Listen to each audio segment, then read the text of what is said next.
pinfish right here in this bucket right here are stunned because there's toadfish in them.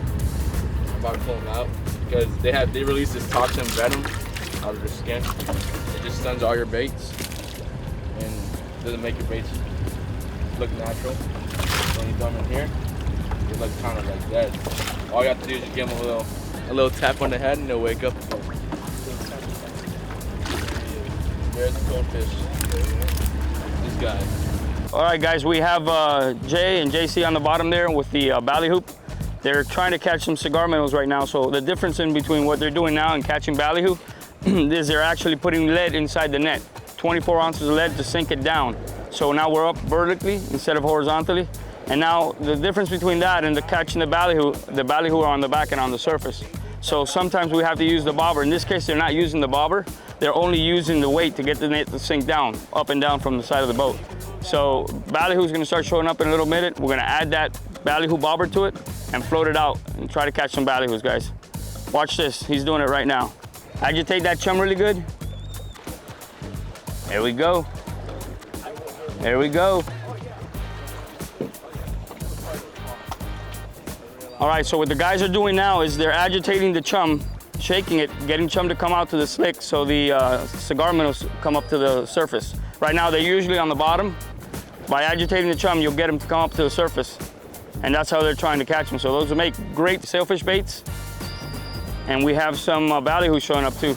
Okay, so it's very important when you're doing this, when you're chumming, take the net out of the water. Let the bait get really comfortable and get close to the boat. Then you deploy the net. Never deploy the net before, okay? Because what it is, you'll spook them, especially with the cigar minnows. They're very shy, so anything that you do beforehand is gonna jeopardize you instead of help you out. So what you need to do is just put the chum slick in, make it work. Once it's on there, once they're down, bring the net in, put it down on the bottom, weight it with some weight so it goes down, and then just watch them come up.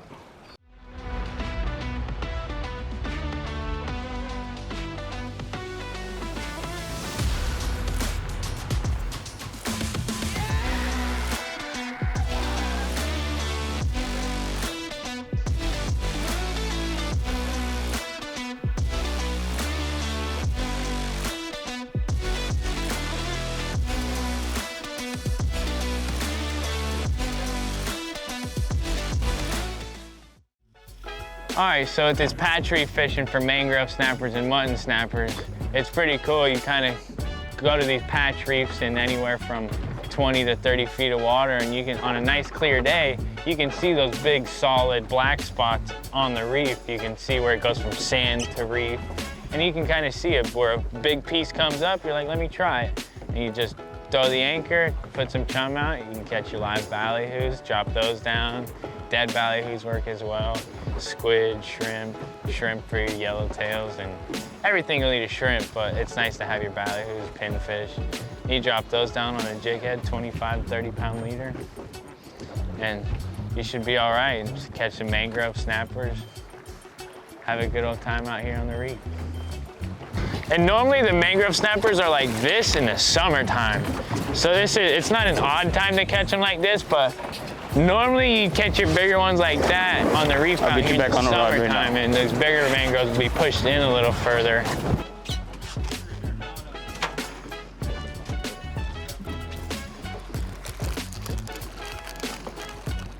You can lift them up and in.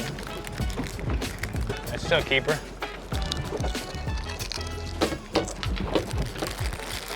Mangrove snapper.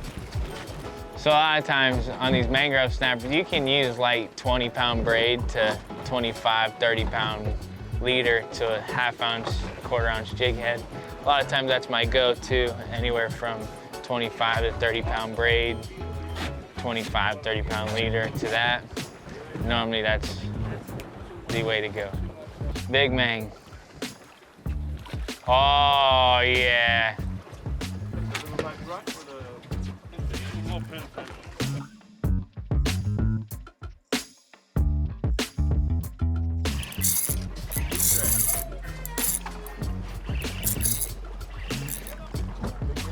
Big mangy. 25. Flipper. Flipper. Nice. good. It is a good one. That's a mangrove? That's a mangrove snapper, dude. Unbelievable.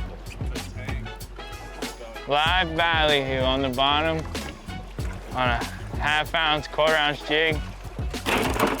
Got him on.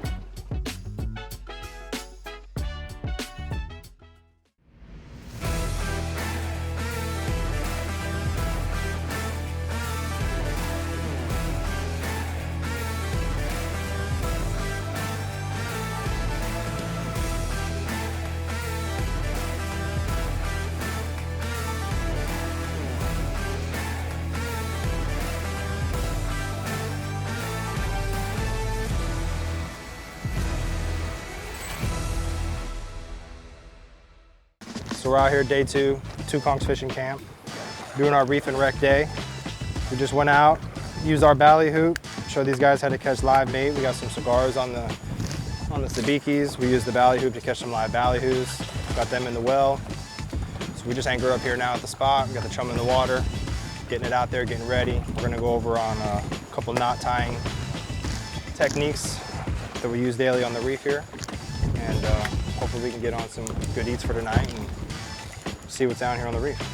Right now we're gonna do a line to line using a double uni. So I've got my bimini twist already tied here, which you always wanna put in your braid. What I'm gonna do, a lot of times when this line doesn't stick, you can wet it, it'll stick together. I'm just gonna make a little six or loop on my finger. I'm gonna bring the line I'm attaching back up in there. And because this is gonna be going through all the eyes and on the reel, you don't wanna wrap it too many times. You know, 2 or 3 you can get away with. I'm just gonna pull that tight. And then we're gonna come to our leader. We're gonna bring the leader over. Same thing, bring it to our braid. And we're gonna go 3 again. 1, 2, 3. We're gonna pull it tight. And then we're gonna take our main line and our leader, lubricate it a little bit, and we're just gonna pull nice and easy, stitch down together. Leave a little bit of tag. And then when you're running these leaders, especially light leaders for yellowtail snapper and stuff like that, a lot of times I use about a 7-foot leader. You know, you have a little bit of room for error to trim off line if you need to. So I'll reel it down, maybe 1 wrap on the spool, give it a nice long pull. They tend to be very finicky with their really keen eyesight. So right here, we're using the yellowtail jig, the lightest jig you can get, the 132. This is what you always want to start with when you're yellowtailing. Heavy enough that it'll just drop under the water when you have most any current you'll deal with. However, if you have a really smoking current, you can definitely go up a size. There's about 3 sizes that are like this, and you can it's just good to have all 3. But typically, this one will be your go-to. I rarely have to use a heavier one. The chartreuse or the yellow are my preferred for the yellowtail snappers. And there you go, there's your yellowtail rig. For over 80 years, Furuno Innovations have helped more fishermen find and catch more fish than any other brand. And we're raising the bar again with Navnet TZ Touch 3's new PBG and Fish It Drifted technologies. Build your own 3-dimensional shaded relief charts to find trophy fish others have missed. Perform accurate drifts the first time, every time. Be the one everyone follows. When you're serious about fishing, lead the way and get serious with Furuno. So I like to water down some oats.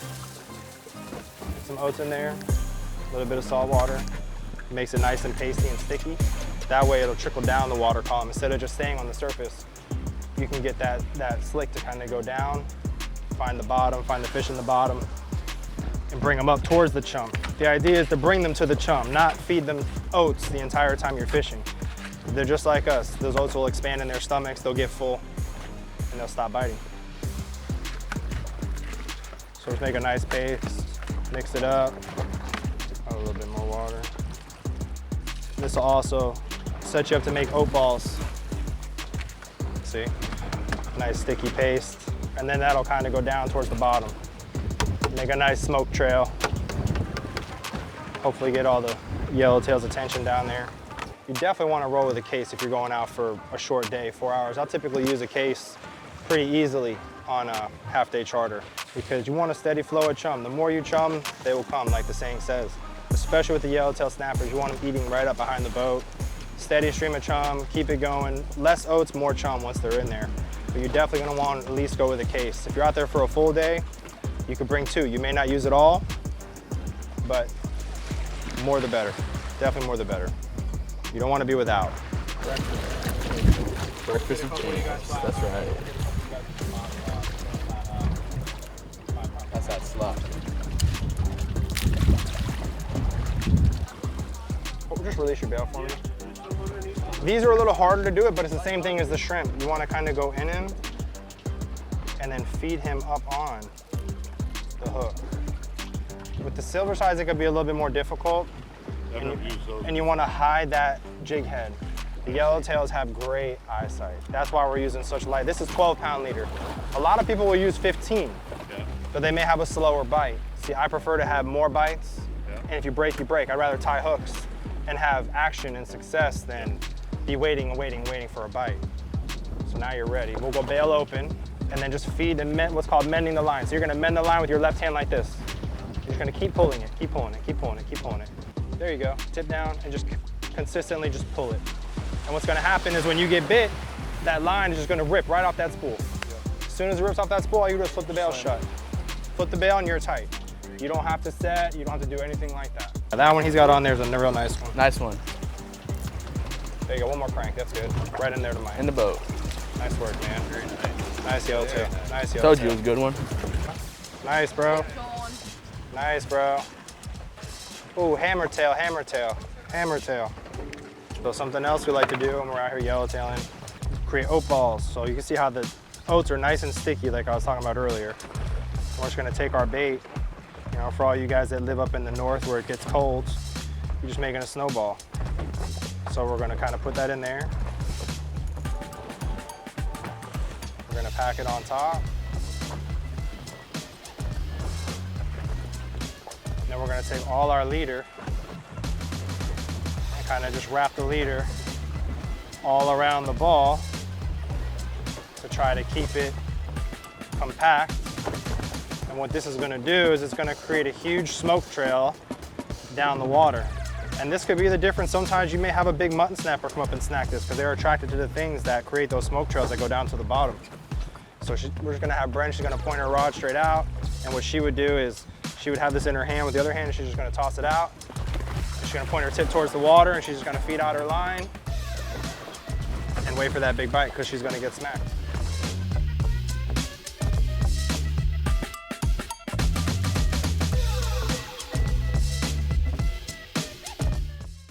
At Tigris, we've been manufacturing quality outriggers and gear for saltwater fishing professionals for more than 25 years. We've raised the bar for innovation, ease of use, and convenience. Every accessory is constructed with the highest quality materials to give the maximum service and life. Our selection includes outriggers, fishing kites, rod holders, accessories, and many more products designed so that you can fish harder. Visit tigrisoutriggers.com to learn more. So what we do a lot of times in order for us to fly 2 kites, we use our Tigris outriggers and we put the clips through the Tigris rings. And what we do is we clip the kites, send them out with the outriggers so we can space them out, use a couple split shots. And I just put the nose of the boat right into the wind. And what happens is it takes that kite and forces it out to the side and it'll spread them out to where we can effectively fish 3 or 4 more baits. And we are coming tight to another fish now that looks like it can be another sailfish. Fast as you can. Look at him go, look at him go, look at him go. Look at him go, look at him go, look at him go. Look at him go, look at him go, look at him go. Look at him go, look at him go, boss. Check that out. There you go. Got him on, dude. Got him on. Put out these kite baits, we saw a couple free jumpers, and we knew we had to get our shot at some point, and here he is. Look at him go! Look at him go! Don't stop, go! Got him on! No! Look at that!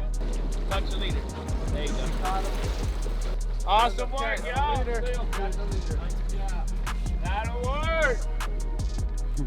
Hey, is that your first sailfish? Hell yeah. That's awesome, boss. Hell yeah. That's awesome.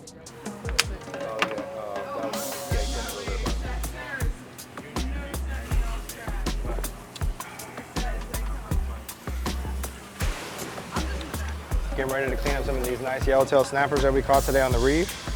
Some great action. We're gonna do a little bit of filleting, which is traditional fillets, and we'll also do a little gutted and gilling and descaling. These yellowtail snappers are a great eat when you do that. So first we're gonna start with that. I'm gonna take my descaler. Now if you don't have a descaler, you can use the back of your knife. As you can see, it'll work, just not as good. So I do suggest you go get yourself a little descaler from your local tackle shop. Just gonna descale them up real quick. Make sure you get it off the belly too. Flip it over. Coming up.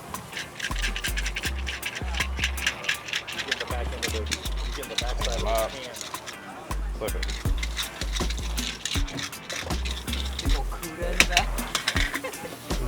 Yeah.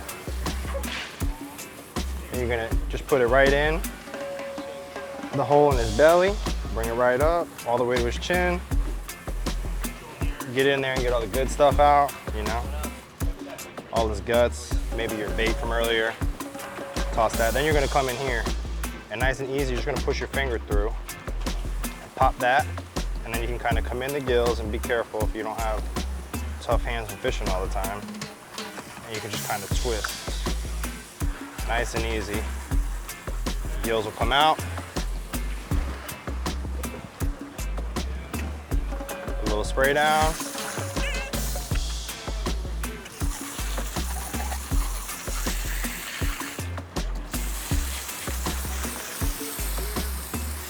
And then there's your gutted and gilled yellowtail ready to go in the fryer.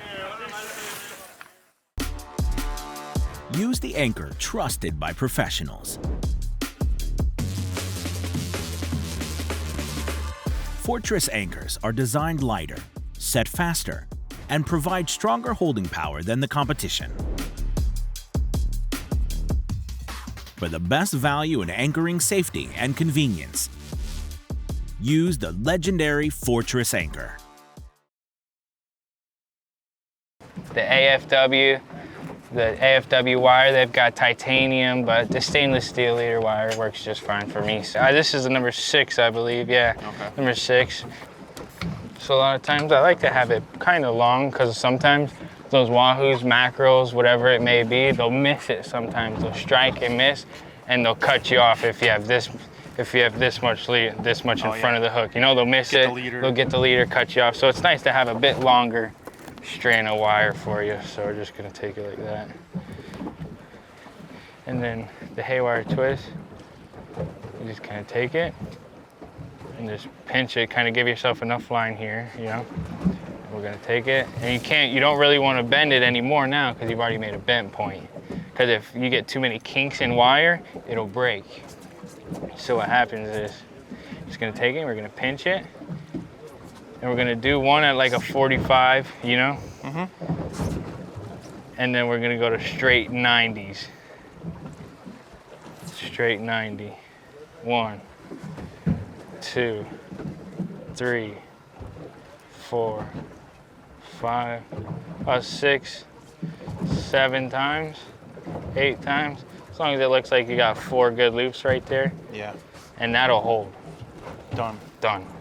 And then we're gonna take this, and this wire, it breaks pretty easy if it bends. Just back and forth? Yep, you just go back and forth, and I'll show you why. There it is. Throw that, and now you can slide your fingers down without cutting yourself. You can realize if I were to cut it, you slide your finger down, you're gonna slice your finger, but now I can slide my finger down smoothly. And then we're gonna take this and attach it to this side of the hook. On the same thing, bend it. Remember, we don't want to bend it too many times at a hard bend, you know what I mean? That's about as much as you want. And then take it, 45, and then go straight to 90s.